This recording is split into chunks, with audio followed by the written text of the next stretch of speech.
Measuring ingredients is so important to the success of your recipe, especially with baking recipes where science plays a big role and all those ingredients have a specific role in the recipe.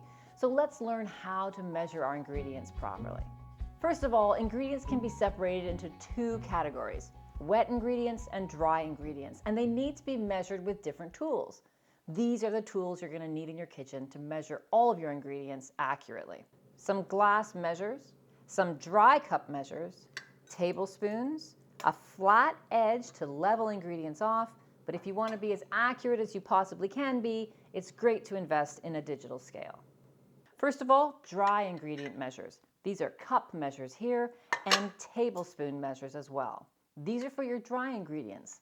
These glass measures with pouring spouts are for your wet ingredients. Now, if you're wondering which ingredient tool you should be using, think about the ingredient and whether it is self-leveling. That means when you pour it or spoon it somewhere, does it level off completely flat by itself? For instance, oil, vinegar, juices, chicken stock, they all level absolutely flat because of gravity. You would use a glass measure for that because you can accurately look on the side of the measure to see how much you have. If it's not self-leveling, like sugar, flour, ketchup, you would use a dry cup measure and level it off yourself so that you can be perfectly accurate. You don't want to put liquid into a dry measure because you have to fill all the way to the top to be accurate. You don't want to use a wet measure for dry ingredients because it won't level and you don't have the ability to level it off. Make sense? Let's start with the dry ingredients. The proper way to measure anything is not to scoop items, but to spoon them into a cup measure and then level it off. So spoon it until it's overflowing, then take a flat edge, not the round edge of a butter knife, but the flat back end of a butter knife, and scrape across the top. That is an accurate measurement of sugar. Now, more importantly, are ingredients like flour or powdered sugar that actually compact and compress when you scoop them. That's not a good idea to scoop. If you scoop and compress flour, you're going to end up with a lot more flour than you might need. So again, spoon those ingredients into that cup measure and then level it off with the back of a knife. That's an accurate measurement. Now, I know it's tempting to scoop into a container like this, and here's a little trick that I do. Scoop that flour into the measure, but know now that it's compressed. Take that knife and stir it around to make sure that it's loose as though you had spooned it in, and then level it off. Another accurate measurement. But if you want to be the most accurate that you can be, you're going to need to weigh that flour on a scale. If you're wondering about how much a cup of flour should actually weigh, check out the chart that I have at the bottom of this article on BlueJeanChef.com, and you'll be able to see the listed weights of all sorts of ingredients that you'll use in all your baking recipes. Now, two exceptions to that dry measuring rule are sugars, powdered sugar and brown sugar.